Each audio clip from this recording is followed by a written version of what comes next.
Merry Podcastmas, everyone. Welcome to another episode of Elf on the Shelf, Santa's historical hotline. I'm Santa Claus, your host, and with me, as always, my favorite elf, Clement. Say hello, Clem. Good morrow, Jari listeners. Clement here at your service. I've dusted off my 19th century history scrolls for today's spicy episode. We've got a sleigh load of historical drama to unpack, Santa. That's right. Today, we're delving into the turbulent times of 1840 to 1861. And who better to help us than some of the era's most colorful characters? Let's give us a warm sleigh bell welcome to our guests. Abraham Lincoln, Southern Democrat James Carter, Northern Republican Charles Sumner, a Mexican citizen, a Texan, a Westerner, and an Irish immigrant.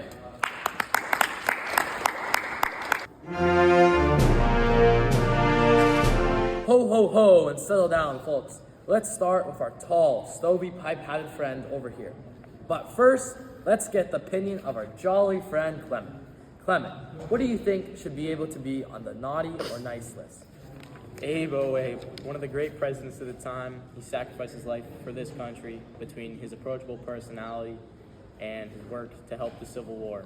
From watching him over the decades, I don't really see any reason to not put him on anything besides the nice list. Abe, what's the biggest debate of the day, and how do you respond to this to make you a part of the nice list? Well, Santa, it's the eternal question of the era. Should slavery expand into the new territories? It's tearing apart the nation like a poorly wrapped gift. The North is opposed to it, the South demands it. And here I'm trying to uphold the Union together. So, are you with or against slavery? Well, Santa, over time, my priorities have changed for sure. Initially, my plan was just to keep the Union together at all costs, but over time, because of ethical reasons, it only makes sense to remove slavery to at least some extent, or the Civil War looks like it might be pointless. Well, Abe, I like your view on that, but what is your plan for after the war? My plan is to make the southern states apologize to the federal government for their actions, so they can be restored back into the Union. But I don't want to make the punishments too harsh, or it'll only create more problems. We want to be able to reintegrate the South and remove slavery. Okay, well, I like that plan, but do you blame yourself on the succession of the state of South Carolina after your election? Well, Stan, great question. I believe that this problem has been brewing for a very, very long time, and everyone did what they need to do to continue and preserve their beliefs. So no, Santa, I don't blame myself, as it was needed to secure the future of this new union with no further troubles. Well said, Abe, well said. Based on your heroic actions and putting everything on the line to do so, the right thing to do, I don't see any reason to, but not to put you on the nice list. Thank you. I really appreciate it. Clement, appreciate all your work. Yes, sir. And weigh in on your annexation. That's America right there. Yeehaw! Clem, Texas joined the Union at 1845, bringing our big old boots and even a bigger question. Would we tip the scales towards slavery? Spoiler alert, yes we did. Don't forget, Santa, that annexation led to the Mexican-American War. Your country waltzed in our territory like it was a Christmas party. So, what's your argument for the nice list then, Texan and Mexican? We left Mexico as a support our culture more to join the Union. Whatever happened after that isn't our fault. You leaving us put us in a war with America that was a hard fight. They marched in there, demanded all our land under something called the Manifest Destiny. After watching the war and the effects of it after, I believe that the Americans were at fault for this war, and the Mexicans fought a good fight trying to preserve their state. I do think the Texans were at fault as well, so I think based on the effects of it, the Texans go on naughty list, and the Mexicans go on the nice list. Oh, Santa, that ain't fair. I just want to be a part of the Union.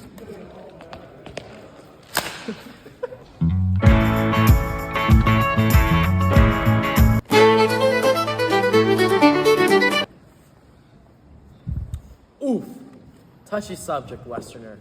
You were around during the Gold Rush. What was that like? Chaotic Santa.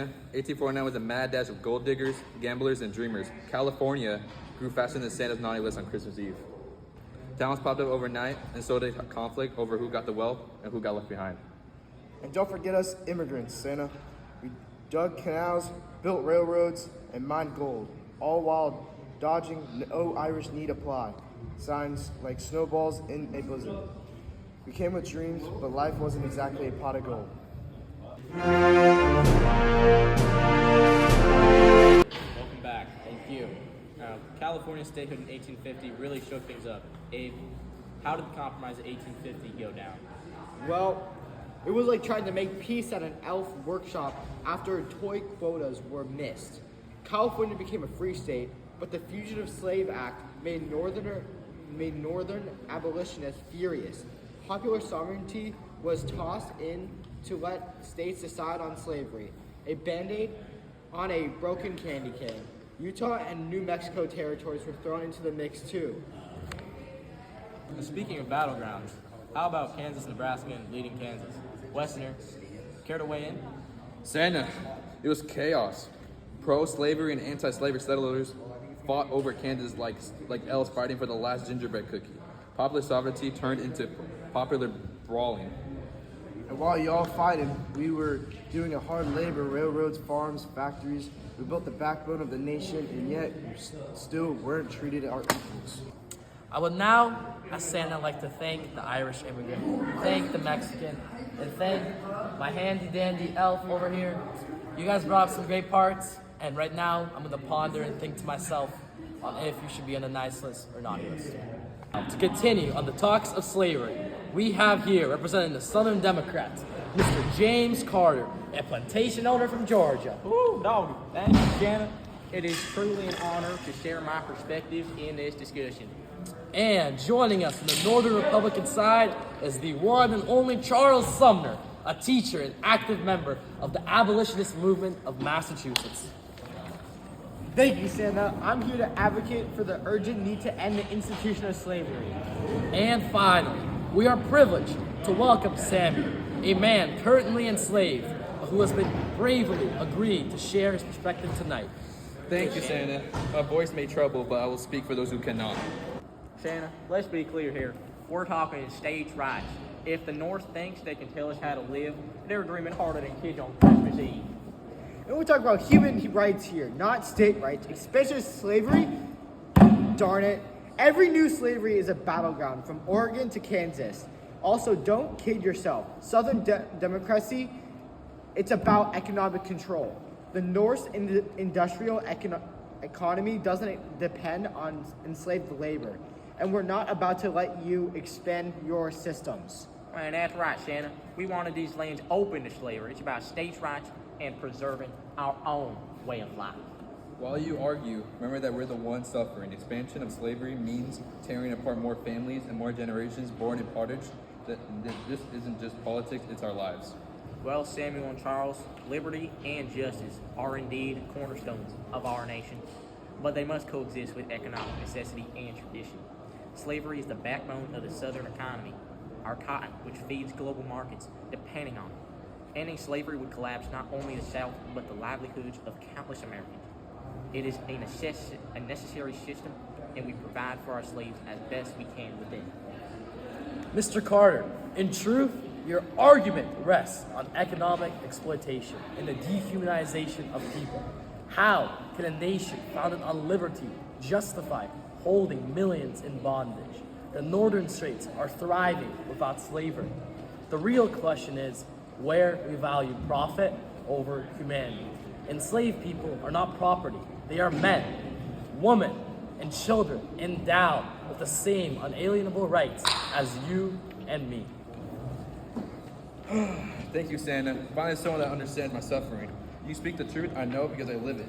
Mr. Carter speaks of providing for us, but what kind of provision denies a man his freedom? His family, his dignity? We work the fields not by choice, but by the lash. On Christmas Day, they may give us a feast, but come morning, it's back to chains. Justice, and there's no justice in the system that treats us as tools. The Bible clearly outlines the legitimacy of slavery.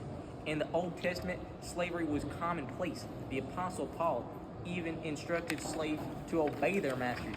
As Christians, we follow these teachings and our plantation serving as a civilizing influence. That is a gross misuse of Scripture, Mr. Carter. Christianity's core message is one's love, compassion, and equality. The abolitionist movement is deeply rooted in faith. Jesus himself said to love thy neighbor as thyself. How can you claim to love while upholding bondage? Mr. Carter, you speak of the Bible. I've heard those same passages used to justify my suffering, but I also heard the story of Moses and the Israelis. God delivered them from slavery. If God is just, he will deliver us too. The gospel is a source of hope for many of us, not because of what you preach, but because we know that freedom is divine. A powerful point, Samuel. Those Israelis inspire us every day. Now, let's discuss the future. What do you envision for the country's future regarding slavery? Man, this is some bullshit. The South will not and cannot yield. Any attempt to abolish slavery would lead to disunion. Our way of life is non-negotiable. If the North continues to agitate, I fear for the survival of the Union. Mr. Carter, the survival of the Union is meaningless if it rests on oppression. The winds of change are blowing. More and more Americans are recognizing the immorality of slavery. I envision a nation where all men and women are truly free, where liberty is an empty promise, but a lived reality. My vision is simple. I dream of a day when my children can live free, when they can read and write, and when they can walk without fear. I may not live to see it, but I know it will come. You cannot change the soul forever. And don't look how these expansions affected everyone, including us Mexicans and indigenous people. Your manifest destiny was so merit for everyone. Oh wait, mate, no one cares about your Mexicans. Not for immigrants, Santa. We face prejudice while fueling in every economy dividing the nation, and yet we hoped for a piece of American dream. I'll take that into consideration. Things really boiled over with the election of 1860. Lincoln, your victory was the final spark, wasn't it? Indeed, my election was seen as a threat to slavery. South Carolina seceded faster than Santa devours cookies. And it weren't just us. Other southern states followed like reindeer pulling a sleigh. We formed the Confederacy to preserve our way of life, slavery included. Come here, boy. Ho, ho, ho! And that's how we ended up on the brink of civil war. Let's not forget the economic differences. The North's industrial might versus the South's agrarian reliance on slavery. What a sleigh load of drama. Any final thoughts, Abe? Santa, let's hope we can find peace before this nation's stockings go up in flames. But let's make this one thing clear. This house divided cannot stand forever. Ho, ho, ho, and Merry Christmas. Wise words, Abe. That's all for today, folks. Thanks to our guests and reminder, history is a gift, so unwrap it wisely and carefully. And if you're on the naughty list this year, blame it on sectional tensions. And now, to summarize, after putting in tremendous consideration and listening to all of your insightful points, I have decided Abraham Lincoln, Charles Sumner, the Mexican, the Western, the Irish immigrant, and Samuel will all be on the nice list this year. However, the devious slave owner James Carter and the Texan will all be a part of the naughty list this year and will receive nothing but coal. Until next time, folks, ho ho ho and happy holidays.